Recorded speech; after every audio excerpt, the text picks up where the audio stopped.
Waalaikumsalam. Baik, terima kasih kepada Ustadz Mukhlisin. Seperti biasa kita akan mulai majelis ilmu ini dengan pembacaan surat Al-Fatihah ila hadratin Nabi Muhammadin sallallahu alaihi wasallam wa alihi wa ashabihi azwajihi wa dzurriyyatihi wa hibatihi min al-tahirin wa ashabil akramin min azwajihi. Amin. Tabi tabi'in lahum bi ihsan ila الدين شمل أموال جميع الصالحين والعلماء العاملين بسم الله الإمام ابن حجر العسقلاني رحمه الله نفعنا به وبعلومه في الدارين آمين بسر الفاتحة أعوذ بالله من الشيطان الرجيم بسم الله الرحمن الرحيم الحمد لله رب العالمين الرحمن الرحيم إياك نعبد وإياك نستعين اهدنا الصراط المستقيم صراط الذين أنعمت عليهم غير المغضوب عليهم ولا الضالين بسم الله الرحمن الرحيم السلام عليكم ورحمة الله وبركاته الحمد لله رب العالمين والصلاة والسلام على أشرف الأنبياء والمرسلين سيدنا محمد وعلى آله وصحبه أجمعين أما بعد.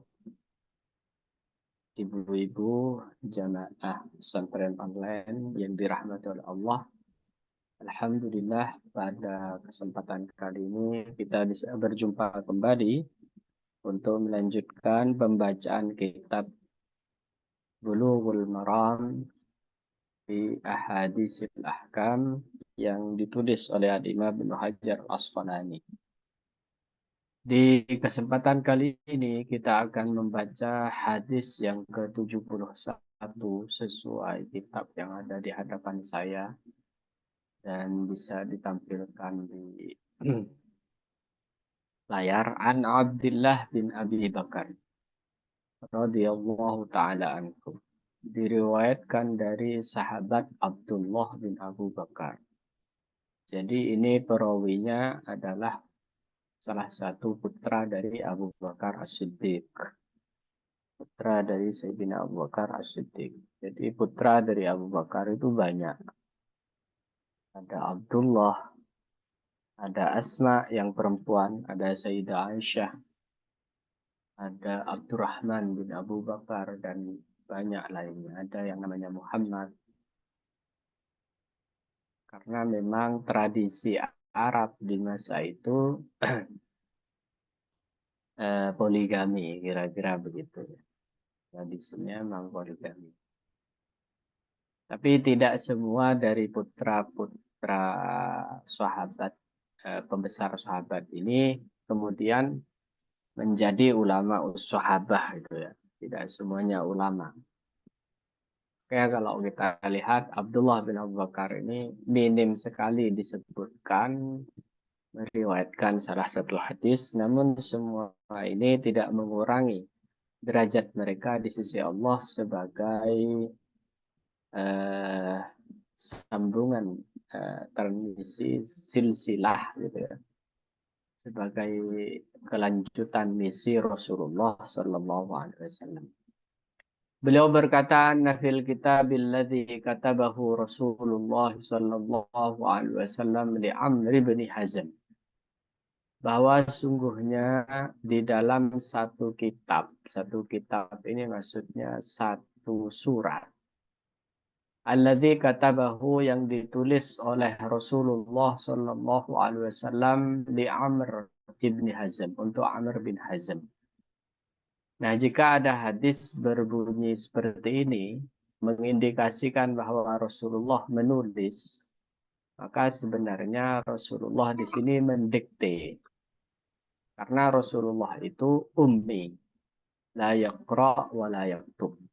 Adalah tidak bisa menulis dan tidak bisa membaca. Itu keistimewaan bagi Rasulullah, sekaligus juga untuk menegaskan bahwa Al-Quran itu wahyu dari Gusti Allah, bukan karya Nabi Muhammad.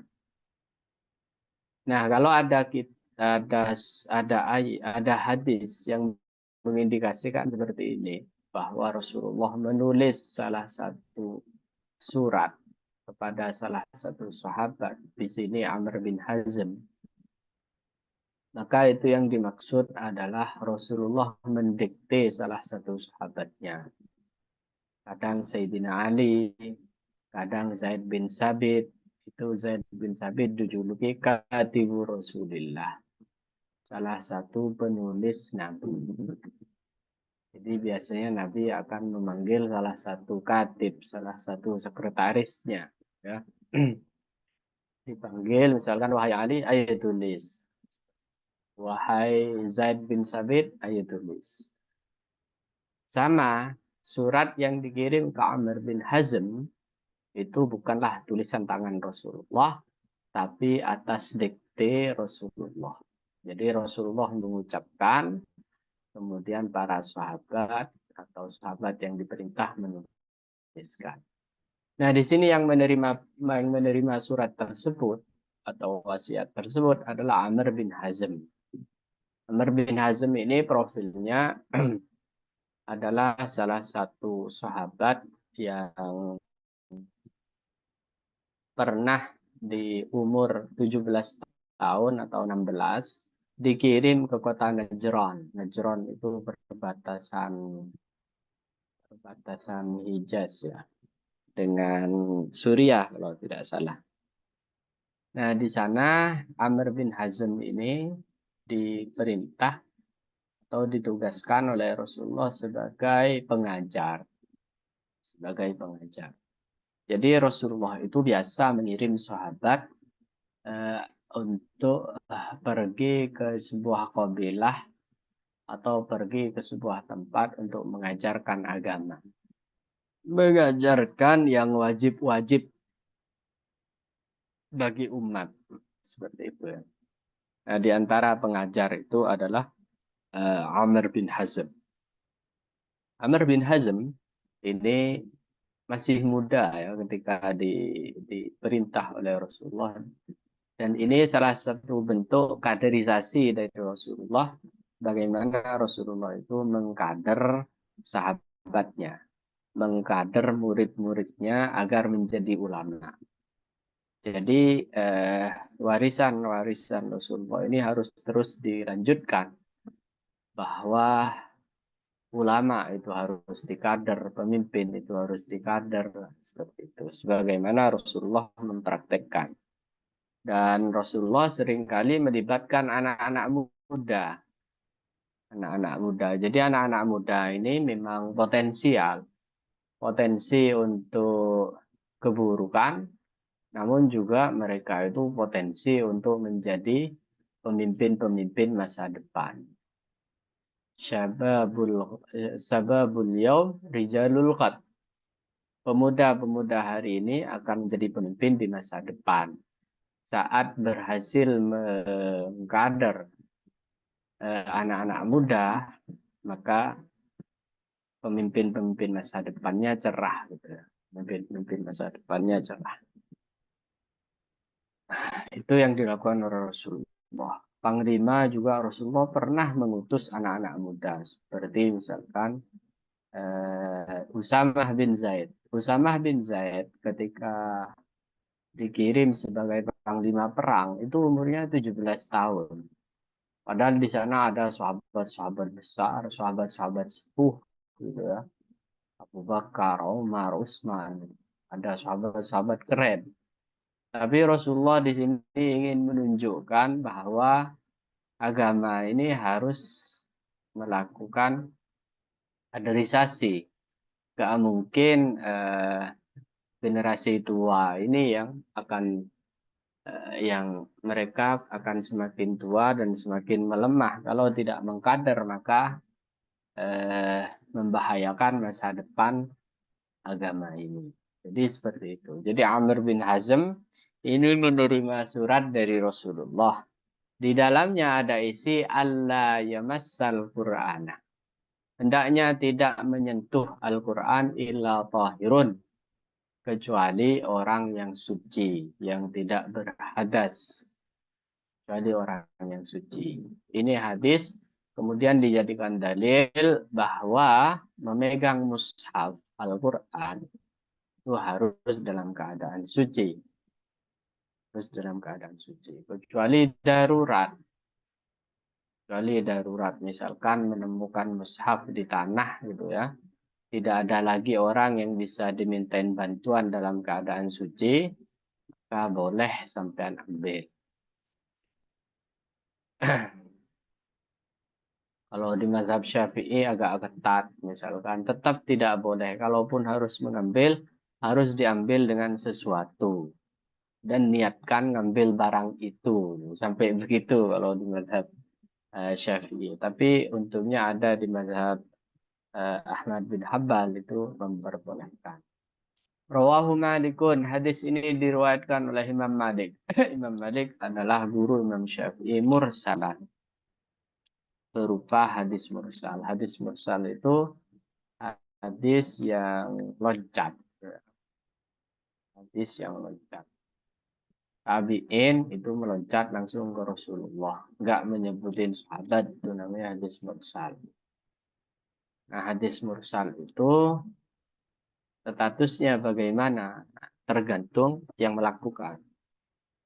Kalau yang melakukan adalah tabi'in, yang membesar tabi'in, dan dia terkenal sebagai tabi'in yang bisa dipercaya, maka diterima. Karena biasanya tabi'in semacam itu pasti didasarkan kepada hadis yang tersambung.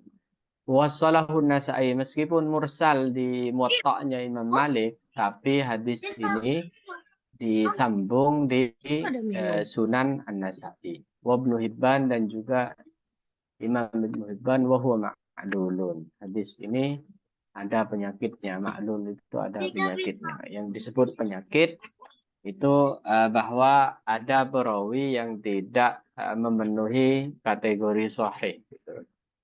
Ada perawi yang tidak memenuhi kategori atau syarat-syarat sebagai thiqah, sebagai yang dapat dipercaya. Itu yang disebut dengan ma'lul. Itu pun untuk mengidentifikasi, mengetahui ma'lul atau tidak, itu biasanya harus ahlinya. Tidak setiap orang kemudian yang bukan ahlinya berkomentar ini hadis ma'lul, tidak bisa. Sama seperti yang sering saya katakan bahwa seorang dokter boleh berkomentar di dalam medis atau terkait medis. Seorang mekanik boleh berkomentar terkait dengan mesin seperti itu. Tidak boleh dibalik. Nah, sama di dalam di dalam hadis itu juga ada apa namanya? Tokoh-tokohnya. Ada tokoh-tokohnya. Ada orang yang ahli syarah hadis, ahli mengomentari hadis, tapi belum tentu dia ahli terkait dengan rijal, terkait dengan tokoh-tokoh di dalam hadis. Seperti itu ya. Itu yang pertama, bahwa hadis ini, hadis dari Abdullah bin Abu Bakar, itu berbicara tentang Al-Quran tidak boleh dipegang oleh orang yang tidak suci. Al-Quran tidak boleh dipegang oleh orang yang sedang hadas, kecuali darurat. Menemukan apa misalkan sobekan Al-Quran, tidak ada orang lain, ya silahkan diambil seperti itu untuk menghormati Al-Quran tersebut. Nah, bagaimana kemudian dengan Al-Quran yang ada di dalam HP? Di dalam HP atau di dalam gadget-gadget kita, maka ini tidak masuk mushaf, tidak masuk kategori mushaf. Itu tidak masuk kategori mushaf. Karena mushaf itu harus mabaina daffatai. Harus di antara dua cover, itu kata Sayyidah Aisyah. Mabaina daffatayil mushaf Qur'anun, kata Sayyidah Aisyah. Jadi kategorinya harus seperti itu. Artinya, ketika kita membaca Al-Quran atau megang Al-Quran dengan di dalam gadget kita, maka itu tidak disyaratkan dalam keadaan tahir, dalam keadaan suci gitu ya. Tidak. Karena itu dianggap membawa gadget, membawa gadget. Jadi hukum mushafnya tidak ada. Bagaimana dengan membacanya? Membaca itu tergantung niat. Kalau niatnya membaca Al-Quran, maka tapi ini bagi orang yang tidak ya, tidak, bagi orang yang hadas besar. Kalau hadas kecil tidak. Jadi ada perbedaan nanti membaca Al-Quran bagi orang yang hadas besar dengan yang hadas kecil. Bagi orang yang hadas kecil boleh. Umpamanya tidak punya wudhu, dia murojaah, dia mengulangi hafalannya, dia boleh membaca, ya, bukan megang. Jadi ada perbedaan hukum antara megang dengan membacanya.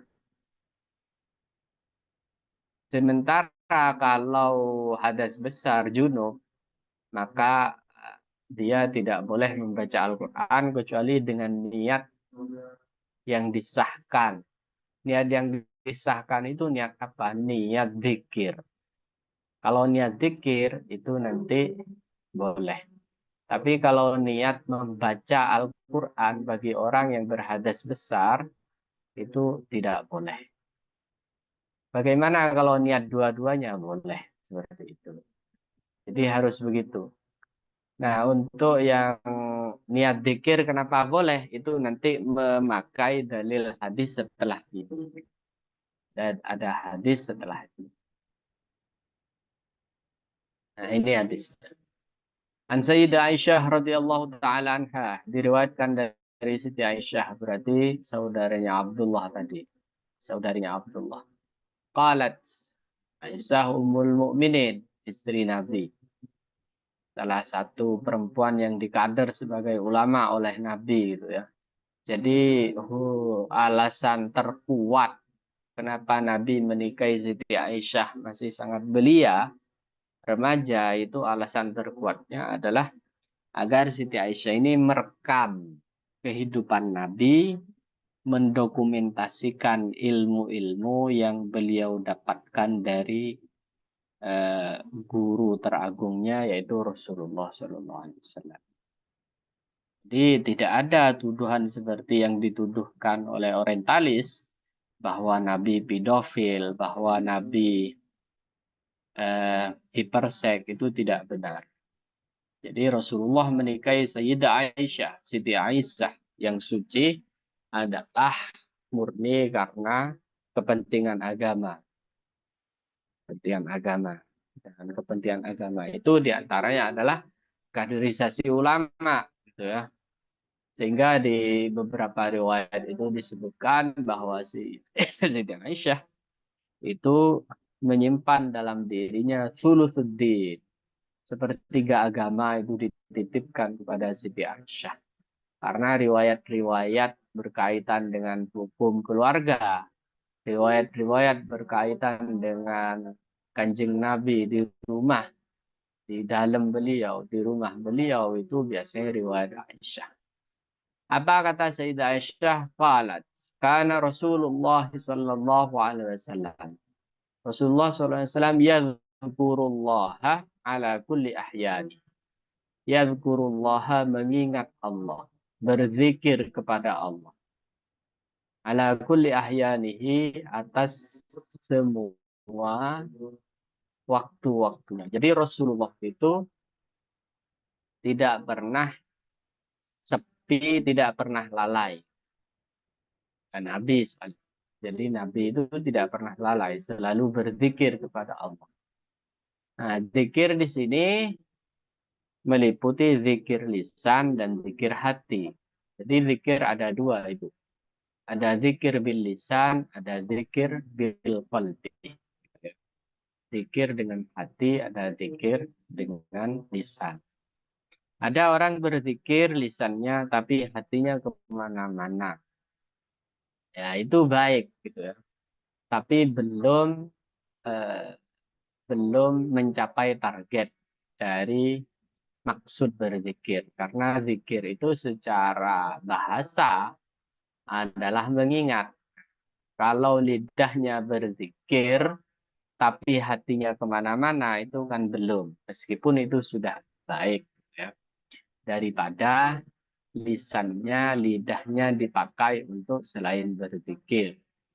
Itu sudah baik. Nah, Nabi itu dalam riwayat Sayyidah Aisyah berzikir dalam semua tingkah lakunya. Dalam semua aspek kehidupannya. Maka di sini kata ulama berarti zikir itu tidak membutuhkan suci, tidak membutuhkan suci, tidak membutuhkan harus tahir. Orang yang hadas pun berzikir. Makanya Nabi bahkan mohon maaf mau masuk kamar mandi pun Nabi ngajarin kita berzikir. Allahumma inni a'udzubika minal khubuthi wal khaba'ith. Mau berhubungan pun dengan suami atau istri itu masih diajari berzikir oleh Rasul. Allahumma jannibis syaitan wa jannibna syaitan ma razaqtana. Jadi ada doa-doa dan doa-doa itu adalah maksud utamanya adalah supaya kita terus berzikir kepada Allah, terus mengingat Allah. Mau makan, Allahumma inni as'aluka apa? Iya, doa doa makan itu. Oh lupa saya. Jadi jadi fi kulli ahyanihi, betul riwayat Siti Aisyah itu. Dalam semua aspek kehidupan Nabi itu berzikir. Berarti zikir itu tidak memerlukan apa? Tahir, tidak memerlukan suci. Meskipun berzikir dalam keadaan suci itu lebih jelas lebih afdal daripada berzikir dalam keadaan tidak suci. Makanya di dalam Al-Quran disebutkan alladzina yadhkurunallaha qiyaman wa qu'udan wa 'ala junubihim. Dalam keadaan berdiri, qu'udan duduk, wa 'ala junubihim. Bahkan dalam keadaan berbaringan. Itu sebaiknya berzikir kalau mau meniru Rasulullah SAW. Ini kemudian dijadikan dalil bahwa berzikir itu tidak membutuhkan suci, gitu ya, tidak membutuhkan suci. Seperti memegang Al-Quran. Makanya dari sini kata ulama, kalau membaca Al-Quran dengan niat zikir, karena Al-Quran itu salah satu media zikir yang terbaik, karena itu kalamullah, maka itu diperbolehkan meskipun membacanya dalam keadaan tidak suci seperti itu. Rawahu Muslimun. Hadis ini diriwayatkan oleh Imam Muslim wa 'allaqahu Bukhari. Kemudian hadis ini berupa hadis mu'allaq di dalam hadis Bukhari. Nah, di hadis Bukhari itu ada mu'allaqat namanya. Mu'allaqat itu seperti penceramah bilang, qala Rasulullah sallallahu alaihi wasallam. Dia dengan Rasulullah itu kan jauh, jauh ribuan tahun, 1400 tahun atau 1400 lebih tahun. Kemudian dia langsung bilang, qala Rasulullah itu namanya hadis mu'allaq. Mu'allaq itu menggantungkan langsung. Qala Rasulullah. Tapi kalau disebutkan, saya meriwayatkan dari guru saya, guru saya, guru saya, guru saya. Nah, itu namanya hadis muttasil. Nah, hadis mu'allaq itu seperti itu. Nah, di Bukhari itu ada hadis mu'allaq. Tapi semua mu'allaqatnya Imam Bukhari, hadis-hadis mu'allaqnya Imam Bukhari, itu pasti tersambung setelah diteliti oleh para ulama. Sementara di selain Sahih Bukhari, seperti Muwatta'nya Imam Malik, itu ada beberapa yang belum ditemukan sambungan sanadnya. Mungkin ini untuk sesi pertama yang bisa saya uraikan. Barangkali ada ibu-ibu yang ingin bertanya ataupun menambahkan pengalaman dan pendalaman, dipersilahkan. Assalamualaikum Ustadz. Waalaikumsalam. Ibu Nida. Monggo Ibu, silahkan. Ya, mohon maaf, mau diperjelas lagi. Jadi katakanlah membaca dalam keadaan tidak berwudu dari aplikasi di HP, tapi bukan niat untuk murojaah, melainkan untuk berniat memang tilawah saja gitu Ustadz. Tetap diperbolehkan tidak? Ya. Ya, kalau dia tidak hadas besar boleh Ibu. Tadi kan dibedakan yang tidak boleh itu ketika hadas besar. Hadas besar, junub itu tidak boleh membaca Al-Quran. Kecuali kalau niatnya tidak membaca Al-Quran, tapi zikrullah itu boleh. Kalau hadas kecil, nggak punya wudhu, nggak masalah Ibu. Misalkan Ibu Nida baca dari HP-nya ya, Al-Quran ya nggak masalah. Karena itu tidak dianggap mushaf dan membacanya kan juga tidak disyaratkan suci seperti itu. Baik, nah tapi masalahnya misalnya kita tuh membaca berjus-jus gitu Ustadz, kata ya kan. Nah terus kan kadang tidak bisa duduk selama 1 jam gitu kan. Nah mohon maaf ini pertanyaannya agak gak sopan, tapi kalau misalnya kentut, tapi dari awal juga memang nggak punya wudhu sih gitu, karena udah tahu gitu kalau baca pakai HP itu boleh tanpa wudhu. Cuma misalnya di tengah-tengah tuh kentut. Nah terus ke kita terusin aja baca gitu apa gimana Ustadz? Maksudnya itu gak sopan kan sebetulnya, Ya, tapi ya, dari awal ya, juga nggak ada wudhu sih gitu Ustadz. ya. Jadi ini berkaitan dengan etika, gitu ya, dengan sopan dan tidaknya. Memang sopannya ketika kentut ya berhenti dulu, jangan gaspol. Bahkan ketika kita di dalam masjid umpamanya, kemudian ingin kentut, itu memang sunnahnya keluar Ibu, jangan di dalam. Itu apalagi sedang membaca Al-Quran, maka hentikan dulu bacaannya. Hentikan. Oke, baik Seperti Ustadz. itu. Terus ini yang terakhir Ustadz, ketika disebutkan bahwa eh, ketika junub atau misalnya katakanlah hadas besar apapun itu boleh membaca Al-Quran dalam keadaan tidak berwudu kan, karena kan harus mandi dulu ya Ustadz ya kalau hadas besar kan berarti. Eh, Jika diniatkan untuk zikir. Nah, zikirnya ini memang ayat-ayat Al-Quran yang khusus untuk zikir, seperti misalnya kayak Amanah Rasulu, yang itu, maksudnya yang memang seperti atau nggak Qulillahumma malikal mulki tutil mulka man tasya, yang itu, atau misalnya yang ayat-ayat masyhur untuk zikir, atau memang ayat Al-Quran random aja Ustadz, kayak acak aja dari Al-Fatihah sampai Anas, boleh yang mana aja gitu saat waktu. Soalnya kan kalau Ya, kebetulan junub terus abis itu masuk waktu subuh, terus kayak tiba-tiba otomatis al-maksurat gitu pagi Ustadz, kan ada Allahu la ilaha illallahul hayyul qayyumnya, apa ayatul kursinya gitu, atau gimana Ustadz? Ayat betul. khususkah? Ayat khususkah gitu? Ya, ini zikirnya tidak khusus. Jadi random Ibu. Gak harus ayat-ayat yang memang dipakai untuk wirid maupun zikir. Tidak harus. Pokoknya ayat Al-Quran seperti itu. Asal dengan niat tadi, niat zikir. Atau niat zikir dan kiroah digabung dua itu boleh. Tapi kalau kiroah saja haram. Seperti itu. Jadi random. Nggak tertentu hanya pada apa pada ayat-ayat ma'surat. Itu umum sifatnya Ibu Nida. Oke, baik Ustadz. Jazakumullah khair. Oke, Ustadz Muhlisin mau menambahkan. Sudah cukup Ustaz, Masya Allah. Pertanyaannya bagus-bagus ya, dan jawabannya ya betul, Masya Allah, luar biasa. Ya monggo ibu-ibu yang lain, barangkali ada yang ingin disampaikan, disilahkan.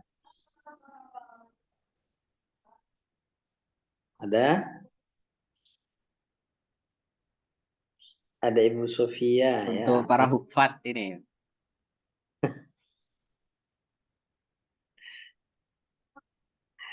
Sebenarnya kalau dari ulama ya, kayak misalnya dalam keadaan junub ya, sebagian ulama ada yang dalam tanda kutip punya pendapat yang sangat keras ya. Jadi tetap tidak boleh. Entah itu penghafal Quran atau tidak, pokoknya lagi junub tidak boleh. Atau hadas besar. Nah, yang paling ringan adalah pendapatnya Malikiyah ya, madhab Imam Malik, yang kalau misalnya penghafal Quran maka boleh itu. Tahu taruhlah misalnya juga ngajar Al-Quran perlu nulis di papan gitu. Walaupun junub, ya ada yang memang ekstrim ya, dalam tanda kutip ya, ekstrimnya itu memang tidak boleh sama sekali. Tapi ada juga yang membolehkan. Dan kita memposisikan kira-kira untuk kita nih, kalau misalnya butuh murojaah ya, baca gitu, ambil pendapat yang membolehkan. Seperti itu. Ya, ada pesan dari Itu Ustaz, Ibu. ada Ya, pesan. ya, Ustadz rekamannya kemana ya? Saya skip banyak kelas. Oh iya, ada rekamannya tapi mungkin belum diupload. Ya. Untuk Ibu Safia, untuk menghormati dan mengagungkan ayat Allah ya Ustadz maksudnya. Iya, ya kalau selain ya Ibu ya, selain tadi ya yang disampaikan oleh Ustadz Munaim, karena memang ada ayatnya daya masuhu ilal mutahharun, tidak menyentuh Al-Quran kecuali orang yang suci. Kemudian juga tadi ada hadisnya. Di samping itu ya, untuk ta'ziman, untuk mengagungkan kalamullah gitu. Bahkan sebagian ulama itu saking mengagungkan terhadap Al-Quran itu, Al-Quran itu dilus-elus ya. Dengan pengagungan yang sangat luar biasa. Betapa hinanya saya dengan segala dosa saya, tapi oleh Allah Subhanahu wa taala masih diizinkan untuk memegang firman-Nya, untuk menyentuh firman-Nya. Itu kan suatu keagungan. Tapi terkadang kita memang sering kali tidak merasa, tidak menganggap pengagungan terhadap kalamullah ya. Mungkin Al-Quran ditaruh di sembarang tempat gitu. Kita tidak melihat kertasnya. Kita tidak, kalau misalnya di layar, kita tidak melihat layarnya. Tapi yang kita lihat adalah kalamullah. Gitu. Ustadz, mohon maaf. Ya. Saya pertanyaan terakhir, insya Allah. Oh, ada coba Ibu, nyantai-nyantai yang lain. Gak apa-apa, Maaf. bebas Bu. Soalnya Malah setiap kali senang ada kita saya kayaknya diskusi. pertanyaannya berudul deh Ustaz. Iya, Maaf. Al-Nisbul Makanya Ibu dirindukan di sini. Iya sayang banget, aduh jadwalnya Ustadz, anak 3 susah. Ya ini tuh definisi Oh ya, tentang mushaf Insyaallah. Ustadz. Jadi mohon mungkin pencerahannya lagi atau pengulangannya lagi kalau sudah pernah dibahas.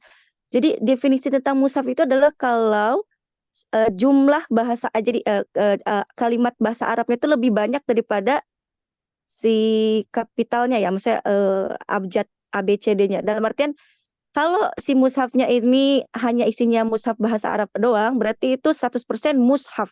Tapi kalau rata-rata kita kan punyanya itu yang sudah ada artinya ya Ustadz. Sudah ada arti bahasa Indonesianya. Terus kalau udah ada arti biasanya ada indeksnya, terus ada biasanya bahkan Quran-Quran sekarang itu dilengkapi dengan fikih wanitanya Ustadz yang ada di Indonesia tuh kan Ustadz. Berarti kalau itu udah bukan mushaf lagi kan ya Ustadz, dalam artian bisa dipegang tanpa wudhu gitu. Ya, itu memang dibahas di fikih-fikih bahwa ketika komposisi non mushafnya lebih banyak, itu tidak dianggap mushaf. Jadi hukumnya tidak lagi hukum mushaf. Tetap kita agungkan ya. Cuma hukumnya tidak lagi seperti hukum mushaf. Contoh paling konkret itu adalah tafsir Jalalain, tafsir yang paling masyhur, tafsir yang paling ringkas gitu ya. Di tengah-tengah penduduk yang bermadzhab Sunni itu tafsir paling ringkas, tafsir paling paling masyhur itu adalah Jalalain. Nah, di Jalalain itu kebetulan sudah ada yang melakukan penelitian, riset bahwa memang komposisi tafsirnya lebih banyak daripada mushafnya. Sehingga itu masuk kategori bukan mushaf. Hukumnya nanti tidak seperti hukum mushaf. Jika terjemahan-terjemahan yang beredar itu memang sudah dinyatakan lebih banyak terjemahannya, ya bisa jadi itu tidak lagi mushaf gitu. Cuma saya tidak tahu ini, mungkin Ustaz Muhsin bisa nambahkan. Ya. Nah, kalau pengertian mushaf itu seperti yang tadi yang Ustaz Manin singgung ya. Kalau lebih banyak ayat Qur'annya, maka ulama itu sepakat itu mushaf. Dalam artian kalau nggak pegang wudhu nyentuhnya maka nggak boleh, haram. Nah, kalau sama-sama misalnya 50% 50%, maka ulama juga menganggap itu mushaf. Jadi nyentuhnya juga tidak boleh. Taruhlah misalnya ayat Al-Quran dengan terjemahannya. Tidak ada penjelasan ini itunya. Wis cuma sama terjemahannya saja. Ya berarti itu 50% 50%. Maka sama ulama itu juga dianggap mushaf. Kalau lebih banyak selain ayat Al-Quran, maka itu dihukumi bukan mushaf, dalam artian nyentuh walaupun tidak punya wudhu tak masalah. Itu dijelaskan di kitab At-Tibyan ya. Ada bihamalatil Quran. Jadi patokannya itu, kalau lebih banyak ayatnya maka itu dihukumi mushaf. Sama dihukumi mushaf juga. Yang ketiga, kalau lebih sedikit maka itu dihukumi nun mushaf. Dalam artian nyentuh tak masalah sekalipun tak punya wudhu. Ya, Ibu Nida sudah terjawab, Ibu. Kalau ada Baik, monggo. Ustaz. Ini ada background suaranya juga anak-anak berantem. Ada juga. Berantemnya anak-anak masih bawa berkah. Asal jangan berantemnya sama suami. Iya, berarti kalau saya kan ada mushaf perkata gitu kan, ada ayat bahasa Arab, terus artinya, terus perkatanya juga diartiin satu-satu, terus ada catatan kaki, itu sudah pasti bukan mushaf gitu ya Ustadz ya? Ya, ya kalau dari ininya kan lebih banyak yang selain Al-Qur'annya, maka itu tidak dihukum mushaf. Cuma lagi-lagi kalau kita berbicara tentang adab berbicara tentang adab, ya kita ya seperti yang tadi ya saya sampaikan, kita jangan menganggap ini hanya sebatas kertas, tapi lebih dari itu ini kalamullah gitu. Jadi ada perasa pengagungan tersendiri. Makanya ulama itu yang tadi saya sampaikan sampai nangis itu. Yang melihat memandang mushaf gitu. Bahkan ada teman saya di Mesir itu, beliau tunanetra ya, ketika ditanya, kamu pengen ngelihat di dunia ini apa yang kamu pengen lihat itu? Apakah misalnya pemandangan yang indah, alam yang indah? Tidak. Dia itu pengen melihat cuma mushaf itu. Andaikan oleh Allah Subhanahu wa taala diberi izin sesaat saja untuk melihat mushaf, itu sudah sangat-sangat kenikmatan yang luar biasa. Kita alhamdulillah oleh Allah diberi penglihatan yang sempurna, bisa melihat mushaf semau kita gitu. Nah, ya kita harus sering-sering lah. Ya, seperti itu. Ibu Nida. Baik, kita lanjut Ustaz.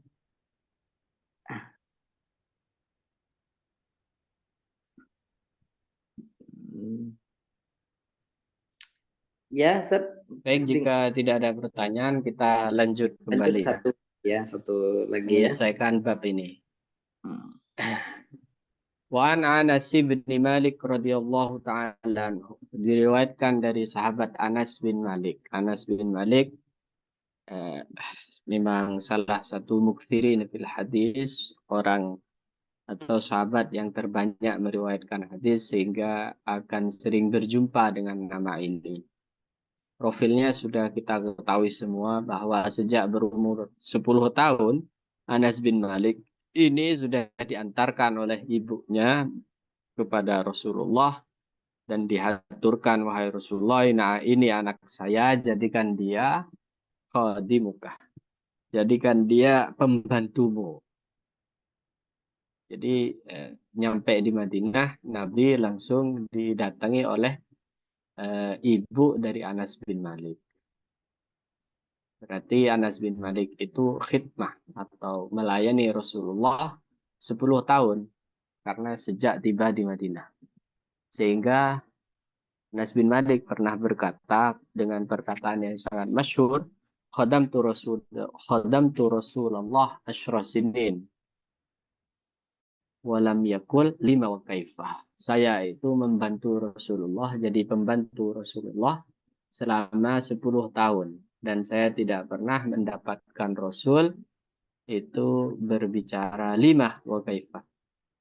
Menegur, kenapa? Bagaimana? Itu Rasulullah tidak pernah. Saking halusnya, saking lembutnya akhlak Rasulullah ya, dengan para ajudannya, para pembantunya, itu beliau tidak pernah marah ketika urusan pribadi, bukan urusan syariat. Kalau urusan syariat itu Rasulullah akan memerah mukanya. Dan Anas ini termasuk yang didoakan oleh Rasulullah agar berkah dalam rizkinya, dalam umurnya, dan dalam anak-anaknya. Itu sahabat Anas. Sehingga Anas itu punya satu kebun, di mana kebun tersebut itu bisa panen 2 kali dalam setahun, sementara kebun-kebun orang biasanya selain milik Anas, itu panen hanya sekali. Kemudian Anas ini sampai meninggalnya, itu anaknya, mungkin dengan cucunya ya, hampir 100 gitu ya. 100. Jadi, dan umurnya juga 100, hampir 100 juga. Jadi ini bukti bahwa doa Rasulullah itu adalah doa yang paling mustajab. An Anas ibni Malik radhiyallahu taala anhu anna Nabiy sallallahu alaihi wasallam, bahwa Nabi sallallahu alaihi wasallam ihtajamah. Hijamah itu canduk atau bekam. Jadi Nabi itu berbekam. Salah satu obat yang atau teknik pengobatan yang dibenarkan oleh Rasulullah adalah bekam. Jadi ini sebenarnya bekam ini warisan jahiliyah katanya. Warisan sebelum Islam. Ada bekam, ada fasdu, kemudian ada kayyuh. Kayyuh itu besi dipanaskan, kemudian dicas gitu ya, ke entah di mana, ke kaki atau di mana. Kemudian kata Nabi, kayu yang pakai besi itu dilarang oleh Islam, sementara yang dua, yaitu al-hijam wal fasdu, bekam dan fasdu. Fasdu itu mengeluarkan darah juga, tapi dengan teknik berbeda dengan bekam. Mungkin ibu-ibu nanti bisa melihat di YouTube teknik bekam dengan teknik fasdu. Itu ada perbedaan. Tapi keduanya sama-sama dibenarkan oleh Rasulullah dan masuk salah satu pengobatan yang terus dilestarikan, bahkan dilakukan oleh Rasulullah Shallallahu Alaihi Wasallam. Bahwa Nabi melakukan bekam wasalla, dan Nabi sholat walam yatawadda, dan tidak perlu ngambil wudhu lagi. Hadis ini adalah hadis yang diambil oleh mazhab-mazhab yang mengatakan bahwa keluarnya sesuatu semisal darah dari selain, mohon maaf, kubul dan dubur itu tidak membatalkan wudhu. Buktinya mana? Buktinya adalah hadis Anas bin Malik ini. Sementara mazhab Hambali yang mengatakan batal wudhunya itu mengambil hadis yang kita baca di pertemuan sebelumnya. Jadi Nabi di sini melakukan hijamah, melakukan bekam, kemudian sholat tanpa mengambil air wudhu, itu Nabi. Jadi melakukan bekam. Dan Nabi itu ya sering melakukan bekam itu hampir dalam setahun berapa kali dalam riwayat. Ada yang mengatakan setiap 40 hari. Nah, sampai kemudian pernah satu kejadian itu, Ummu Aiman atau siapa itu, ada sahabat yang, karena semua sahabat itu mencintai Rasulnya, ada satu sahabat, dia diperintah agar membuang darah hasil bekaman Nabi tersebut. Tapi oleh dia, darah tersebut tidak dibuang, karena harum gitu ya, harum wangi, seharum misik. Tapi kemudian oleh sahabat ini darahnya diminum. Diminum, kemudian oleh Nabi diperiksa, ditanya, loh kemana darahnya? Sudah kamu buang? Tidak ya Rasulullah. Loh kemana? Saya minum, saya konsumsi. Idan lan tamassakanna. Kalau begitu, kamu tidak akan disentuh api neraka. Karena meminum darah Nabi. Ini juga menjadi dalil bagi ulama bahwa kelebihan atau apa ya, apapun yang keluar dari Nabi itu suci. Hudulatun Nabi itu suci. Keringat, darah, pun yang lain. Gitu. Ludah Nabi itu suci. Seperti itu. Ini salah satu keistimewaan atau khususiyah bagi Nabi. Gitu ya. Tidak boleh ditiru oleh selain Nabi. Sehingga hijamah ataupun bekam ini kemudian dibahas secara luas oleh para ulama di dalam kitab-kitabnya. Dan kemudian diperkuat oleh mungkin medis modern. Gitu. Menurut medis memang manfaat dari hijamah, dari bekam itu tidak main-main. Itu memang sangat besar manfaatnya. Antaranya ya mungkin memperlancar sirkulasi darah yang mulai mampet seperti itu.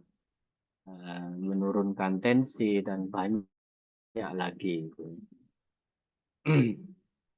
Dulu ada, saya ingat di Mesir itu ada seorang kawan, mungkin dia ada salah urat gitu atau gimana lah. Intinya dia gak bisa tidur, tapi gak stres ya orangnya.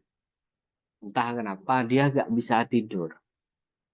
Dipijat, di segala macam terapi dia coba, itu tidak sukses. Termasuk akupuntur. Bahkan dia itu mengaku minum obat tidur itu dari dosis yang paling tinggi itu paling kuat tidurnya hanya 3 jam katanya, nggak bisa lebih dari itu. Jadi ada mungkin ada urat tidurnya yang kejepit atau bagaimana, intinya dia merasa tersiksa dengan kondisi tersebut sehingga seluruh badannya panas kata dia.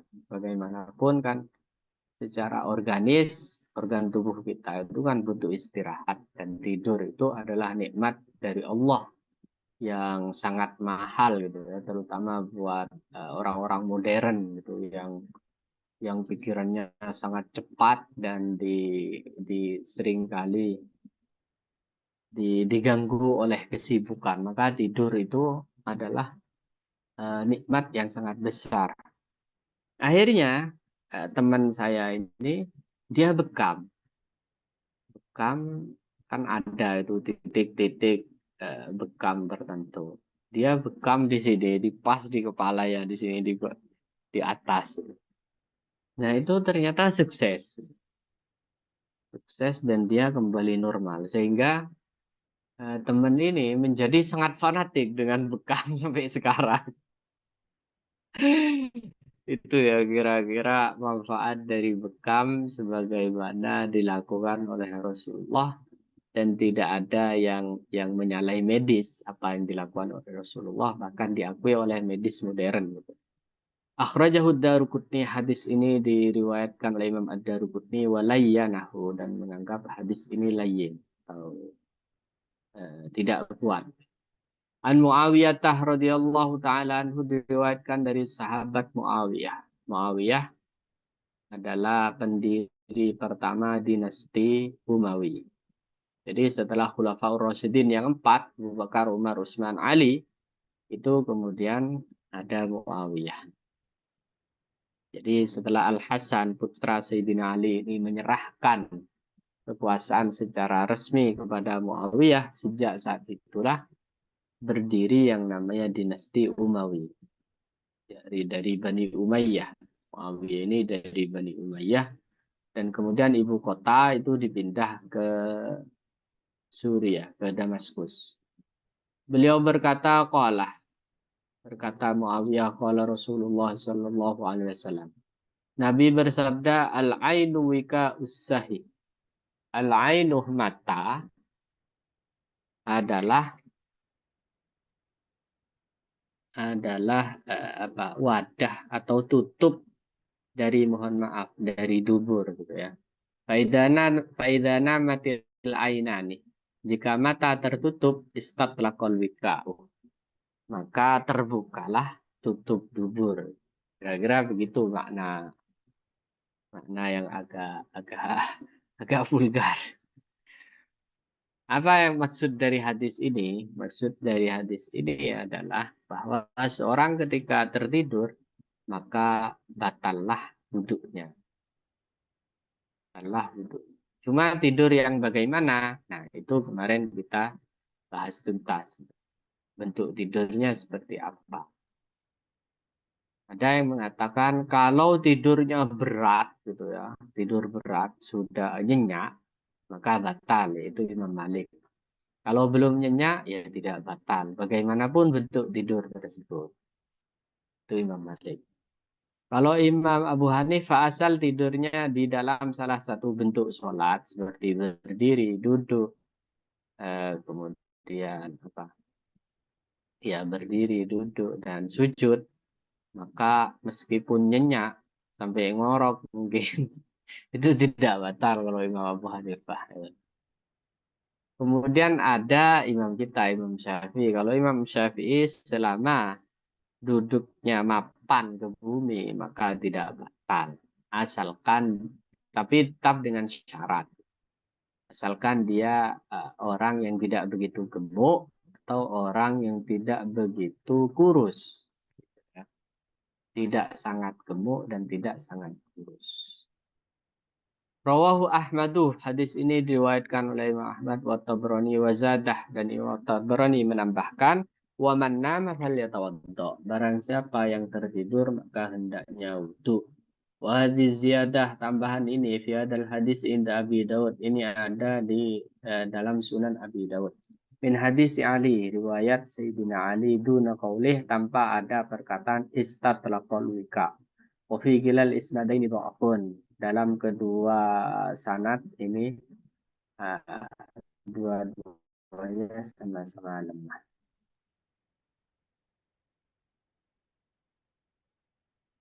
Baik, ini tinggal dua hadis kalau kita selesaikan ya.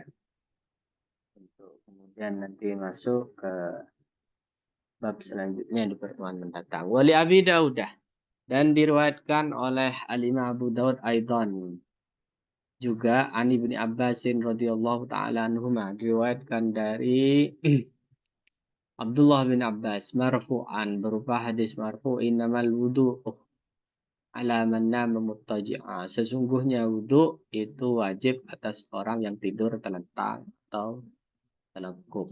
Taji' artinya tidur yang sudah lepas itu ya, bukan tidur yang duduk-duduk. Wa fi isnadihi du'fun, di dalam sanad hadis ini ada yang lemah.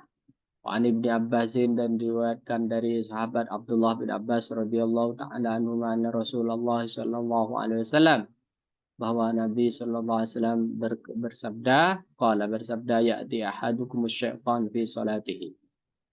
Ya'ti akan datang kepada salah seorang kalian asyaitanu syaitan fi salatihi, dalam salat kalian. Fayanfuhu fi maq'adihi, kemudian setan tersebut meniupkan sesuatu di tempat duduknya, maksudnya di pantatnya gitu ya. Fayukhayyalu, ini godaan syaitan. Bahkan ketika sholat pun syaitan masih mendekat gitu. Karena setan itu terbirit-biritnya ketika zikir jahri. Ketika zikir itu keras. Fayukhayyalu. Kemudian terbayang-bayang ilahi pada orang tersebut annahu ahdasah. Bahwa dia sudah berhadas. Gak punya wudhu. Walam yahdis.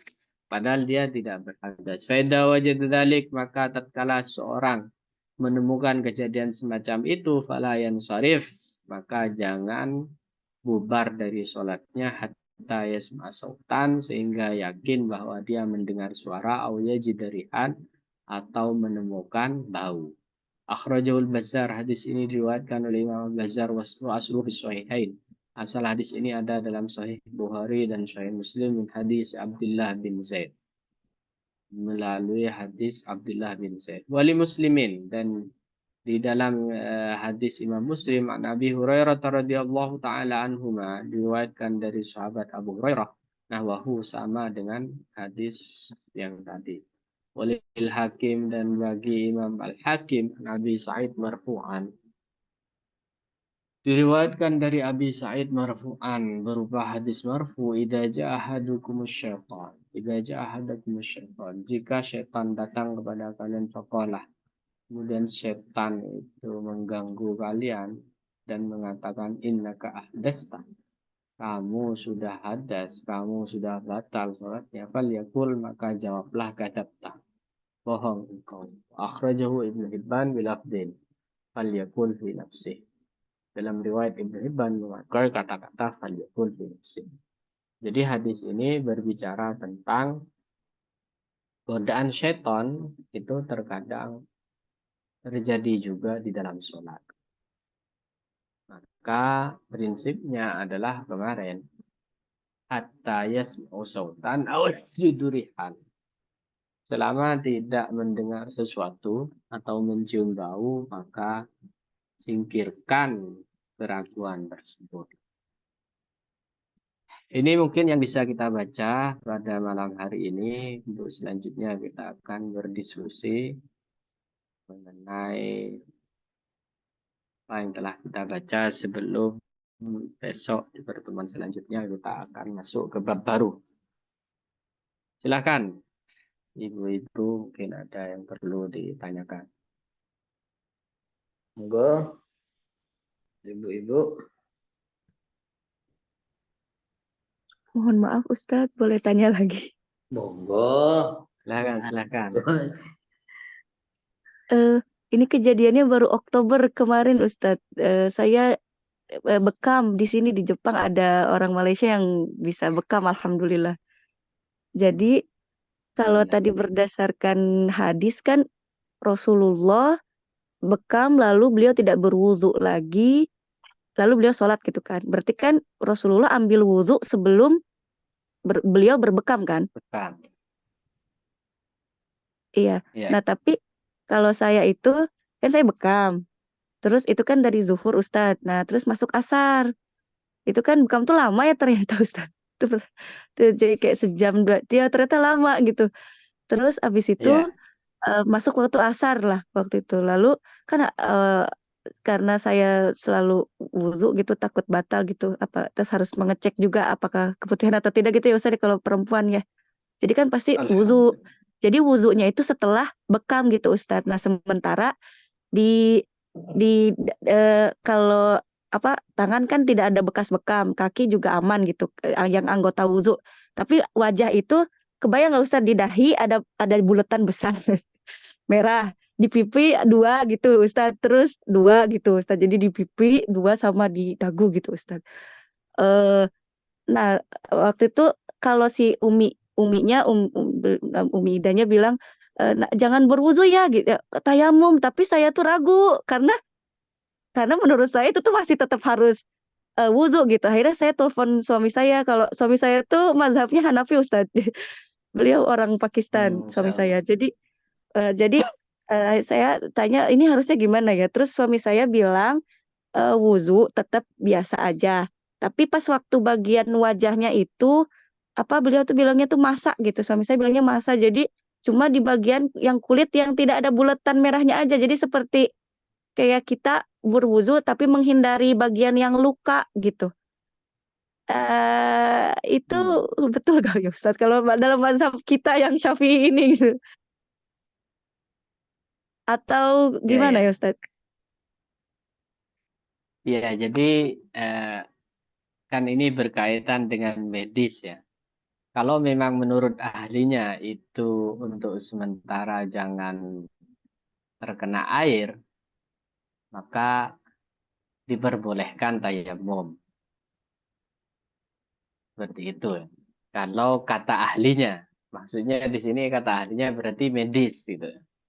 Tapi kalau kata medis tidak berbahaya, ya harus wudhu gitu. Karena tayamum itu adalah rukhsah. Tayamum itu adalah kemurahan syariat di saat seseorang terhalangi atau tidak boleh berwudhu dengan air. Seperti itu.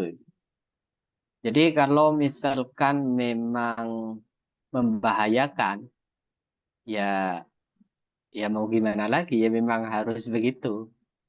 Itu benar di sekitaran yang tidak membahayakan saja yang dibasuh. Jadi itu nanti hukumnya seperti hukum perban gitu ya. Ketika hukum perban, nah itu kan kita membasuh apa yang tidak diperban seperti itu. Itu mungkin. Oh, baik Ustadz. Cuma kalau apa bekam ini secara medis sepertinya nggak begitu berbahaya ya, terkena Ya itu air. betul-betul makanya itu yang jadi pertimbangan saya kenapa kayaknya ini kayak kayak kita jatuh lebam terus keluar apa Betul, betul. darah sedikit lalu sepertinya kita juga biasanya basuh kan pakai air gitu. Jadi itu Ya, yang jadi pertimbangan saya kenapa dan itu cuma wajah kan Ustadz yang di punggung juga kan ya, dibekam gitu. Cuma kan yang jadi anggota wudhunya itu nggak cuma wajah masalah. masa tangan sama kaki masih bisa berwudu, masih Iya. bisa kumur-kumur gitu Ustadz maksudnya. Jadi Heeh. oke. Jadi memang Jazakumullah khairan. lukanya bukan bukan luka dalam kan, Bu. Bukan luka yang sangat dalam dan berbahaya untuk terkena air kan. Sepertinya begitu. Karena saya sering bekam juga. Dan juga sebagai catatan, darah bekam yang kemudian tersisa atau tetap mengalir ya di baju ke baju kita misalkan setelah bekam itu dianggap darah yang makfu. Makfu itu maksudnya ditolerir, ditoleransi gitu ya. Bukan kemudian darah tersebut membuat najis badan kita ataupun juga baju kita. Meskipun ada ulama-ulama yang ketat, itu jika sudah seperti koin, artinya darah tersebut sudah seperti koin gitu ya, bundernya, ya tidak dimakfu. Jadi batasannya koin.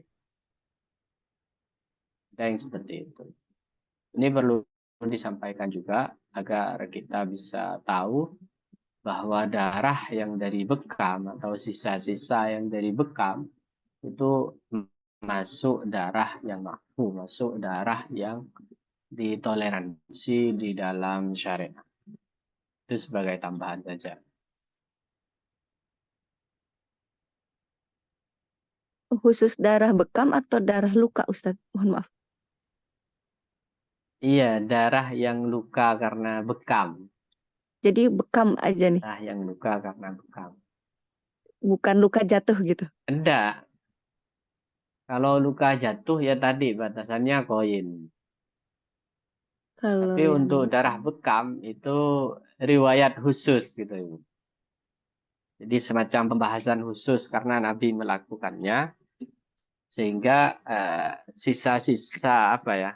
Kan itu pasti tersisa kan. Ada kadang yang masih mengalir, maka itu darahnya ditoleransi, dimakful. Nah, demikian juga darah yang bukan bekam, umpamanya seperti apa ya, terjatuh atau apa, asal tidak melampaui koin, itu juga dimakful.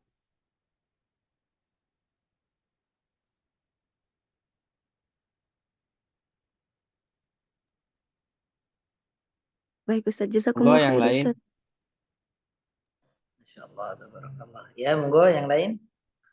Nah, tutup nanti jam 10 ya, waktu situ. Kalau ada pertanyaan, kalau sudah tidak ada, ditutup saja. Ya, sepertinya tidak ada, Ustaz. Tidak ada Yang ya. nutup Ustaz Muhlisin. Monggo, Ustaz. Ustaz Waktu dan Muhlisin yang tempat nutup. kami persilakan gantung. Satu paket ya. Oke. Baik, terima kasih kepada semua ibu-ibu yang telah menyimak pengajian malam ini. Ada Ibu Hani, Ibu Nida, Bu Sofia, Bu Nur Hajar, Bu Rika dan Ibu Rianti, serta Ustaz Muhlisin. Mudah-mudahan apa yang kita laksanakan pada malam hari ini diridhoi oleh Allah dan mendapat keberkahan serta menjadi tambahan pahala catatan amal kita. Ala hadiniya bikunatin salihah wa ala man wasilakun as-salihun jali Mustafa Muhammadin sallallahu alaihi wasallam al-Fatihah. A'udzu billahi minasyaitonir rajim. Bismillahirrahmanirrahim. Rahmanur Rahim Maliki yaumiddin. Iyyaka na'budu wa iyyaka nasta'in. Bismillahirrahmanirrahim. Alhamdulillahirabbil alamin. Hamdan yafiqu mazida ya rabbana lakal hamdu kama yanbaghi li jalali wajhika. Subhanaka la nuhsi thana'an 'alaika anta kama athnayta nafsika. Allahumma shalli 'ala sayyidina Muhammadin salatan tunjina biha min jami'il ahwal wa taghfirna biha jami'al hajat wa inna biha sayyat wa tarfa'una biha inda ghala darajat wa tuballighuna biha aqsal ghayat min jami'il khairat fil hayat wa ala alihi wa sahbihi tasliman katsira. Allahumma anfa'na bima 'allamtana wa 'allimna ma yanfa'una. اللهم زدنا علما وارزقنا فهما. اللهم ارزقنا علم النبيين وحفظ المرسلين والهم الملائكة المقربين. اللهم انا بالعلم وزدنا بالعلم وجملنا بالعافية يا ارحم الراحمين. اللهم اجعلنا اولادنا وتلامذتنا من اهل الخير ولا تجعلنا وليا الشر والبيت. ربنا هب لنا من ازواجنا وذريتنا واجعلنا للمتقين إماما.